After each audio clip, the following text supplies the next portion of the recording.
Hey Rose, how are we doing? Doing good. How are you? I'm great, thanks for asking. What's it like being back here? Does New York and this fighting at MSG, does this hold a special place in your heart at all? Of course, yeah. Yeah, it's pretty cool to be back here. New York has grown on me the more that I get to know it, and it's amazing city. Yeah, and I mean this one in particular, you got the two teammates on the card. It's the the show for all you guys. So what's it been like throughout this camp and just the vibes coming into this week? Um, the vibes are good, man. Really prepared, and I don't know. We're just like on point with everything. And you've been in this scenario before, the rematch and everything like that right away after a quick win. How much were you able to take away from the situation with the Joanna fights and apply them to this? With my other rematches, how I apply to this. Yeah. With all my rematches, I always I try to take into consideration a little bit as far as like how can the other person be different, what I learned from the first fight, but ultimately that's just a portion of it. The majority of what I go into a rematch with is just it's a brand new fight, and I just have to be the best version of myself no matter what, because anything is possible, anything can happen, so I have to be ready for everything. And you put her away quickly last time, and she kind of can justify it as I got caught, perhaps. But you see these radical changes she makes. She shifts her training camp, has all these new people around her. So does that show you that maybe, it's not a sign of just I got lost? She obviously felt that some dramatic adjustments were needed. Um, what was the last part you said? It was a sign of what? That maybe she knew what she had going into that first fight wasn't enough, because if she just felt it was a Oh, situation I just got caught, maybe then she just doesn't do the make same these thing, changes. right? Yeah. Yeah. I see what you're saying. I would think that no matter what actually happened with her, that she has to do something different, or you know what I mean? Like you didn't get the outcome you wanted, you kind of have to change it up, I guess. But I'm just concerned with being the best version of myself. So regardless of what she's doing, I don't gotta put any meaning to that. I just gotta put meaning to my own life. And to you, to go in and win a fight like you did last time so quickly, so cleanly, what do you take away from that in terms of adjustments you need to make? Yeah. So adjustments. I guess I'm always adjusting, little things. But overall, I'm just adding more.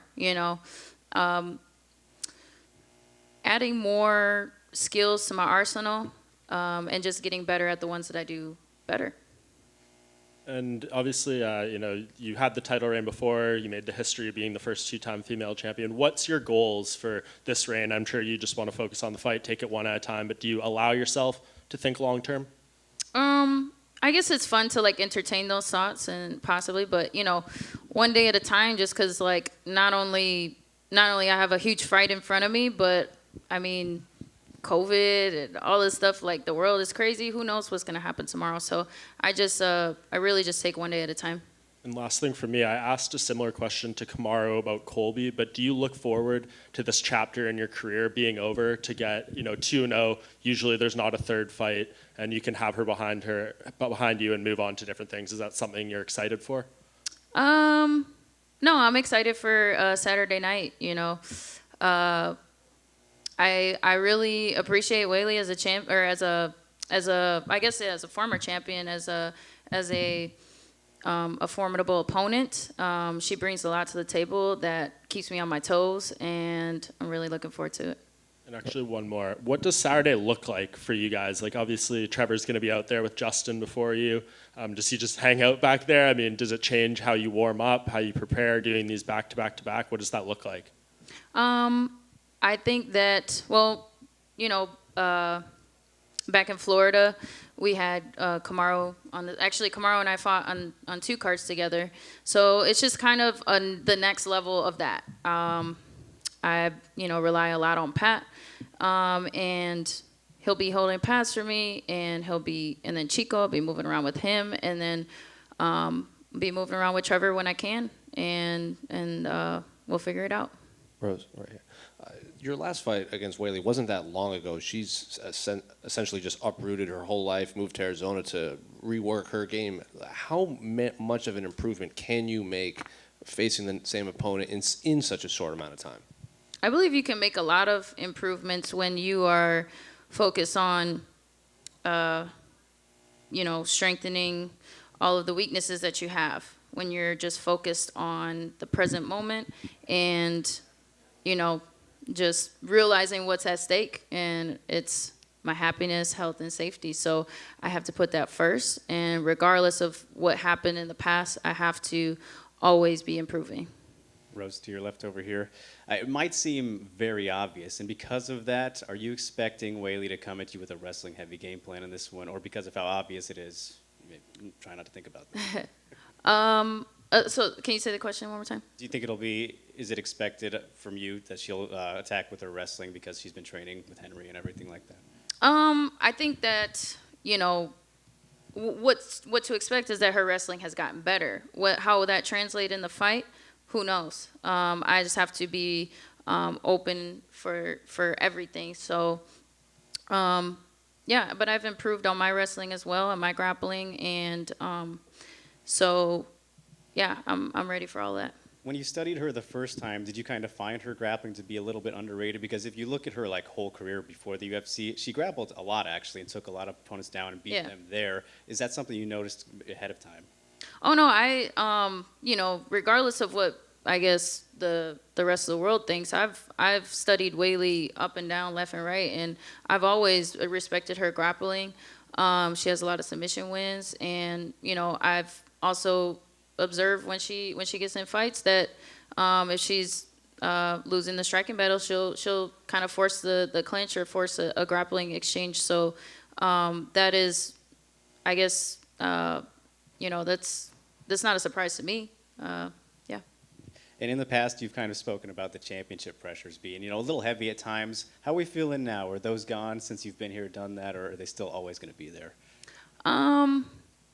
Yeah, I think I'm definitely a lot more grateful for just everything, like not just the belt, but just being here, being able to walk, breathe, be with you guys. Like it's just a lot more grateful. So yeah, I mean, is it hard? Yes. Like, don't get me wrong, but I'm just a lot more grateful.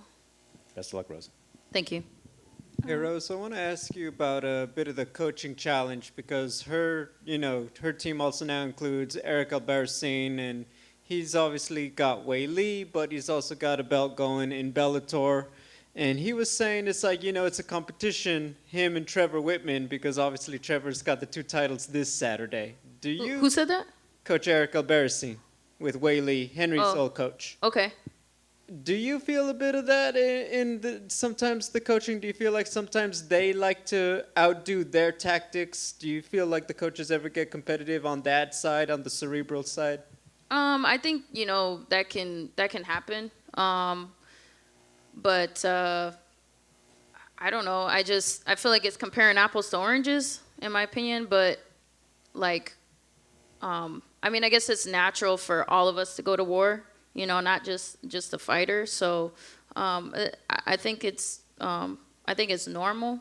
I also want to ask you a little bit about all the other going-ons in the strawweight division. Marina Rodriguez, great performance against Mackenzie. Just when you're in this position, how much are you still paying attention to the girls coming up? Because you're obviously focused on Weili, but there's a couple players obviously in the mix now.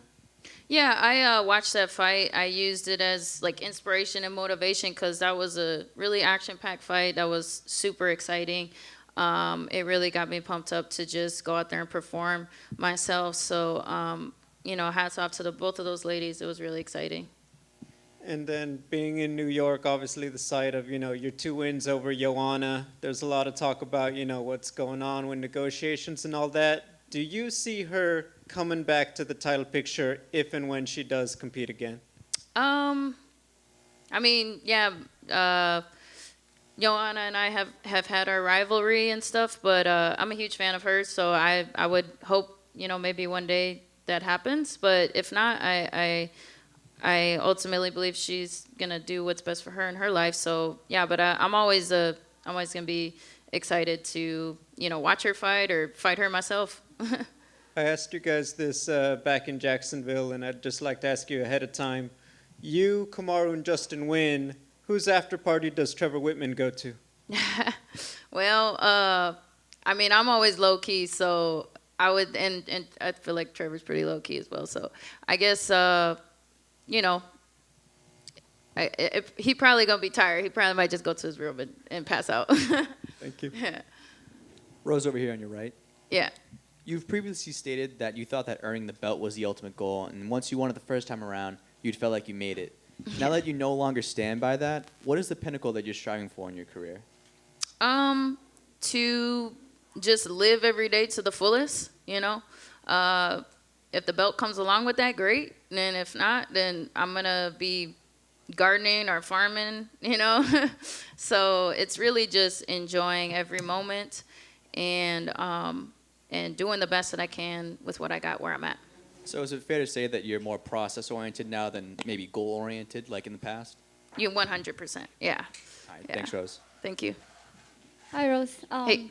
So before the fight announcement with you and Weili, people were guessing that you might have other choices for your opponent. Was that true that you pick among all the opponent to Weili? I'm sorry. If it was what was true? Was it true like UFC offered you other opponent for your fight, but you choose among Weili? No, that wasn't true. Actually, like originally, I thought I was gonna be facing Carla as soon as I saw her fight, and then the UFC would have rather me fight Weili. So I'm here to defend my belt, not pick my fights. And you have a famous quote saying that I am the best. And then so who else in this division you think it's the other best? Maybe like you can fight next time. Yeah. When I first think about it, nobody necessarily comes to mind. But as long as if I don't do my best, then anybody could be the best. So it really could be anybody. But I truly believe in my heart that I am the best when I do my best. All right. And last time Weili was saying that she fight more for friendship. So this time, would you agree that you guys are fighting more friendship atmosphere? Oh, sorry. What was the last part? I mean, I'm asking you if this time you think you guys you agreeing with her, you guys fight more for friendship atmosphere this time? Okay, so I think I think friendship is always possible. I'm always open to that. My approach to fighting is slightly different. I fight for different purposes. I come here to protect myself at all times and be the best that I can be. And then throughout that process is when I have made the closest friendships that I've ever had. Obviously, I met my fiance Pat Berry through martial arts. The closest friends, Trevor Whitman, Chico, all my corners and teammates and family and all that stuff. Whereas I think what she was saying is, she does martial arts to make friends. To me, it's just a little different. It's more self-defense, in my opinion. But I'm open to the possibility to, if it's genuine and sincere and honest, I'm the easiest person to get along with. All right, thank you. Rose, over here. Over back. Oh. So with such a mega venue like Madison Square Garden, sold out fans, what do you do to calm the nerves? And do you still get butterflies with all eyes on you as a co-main event? What do you do to calm those nerves? Ooh, cry a lot. I just breathe and pray and just believe and trust and have faith in my preparation, my higher power, and just do the best that I can. So, but you're gonna feel them, and you're gonna have to just go through it. If there's one advantage that you could say, if any, that Weili would have over you, what would that be? I don't know. I'll have to get back to you on that one. All right, thank you. Thank you. Rose, I just had one more to your left. You mentioned, expecting Carla after, the last victory. Was it kind of a bummer for you to get Weili instead? Because I'm sure you want to get that Carla one back. The story's so great, going from tough 20, and now you're the champion. Is it a little bit disappointing in that aspect? I mean, at first I was, and then I put on my grown-up pants, and then was like, all right, let me look at this the objective way as possible, and I realized that Weili is the most dangerous opponent I could face right now. The tools that she possesses, I really have to be on my game. So, but yes, I mean, I would love to fight Carla, and I think that she did a lot to deserve that. But at the same time, Weili did too, and so I just had to be ready for a fight no matter what. So, and then turns out, I guess a lot of people think that she might be wrestling more. So maybe I'll get a similar type of a fight. Who knows? Cool. Thank you.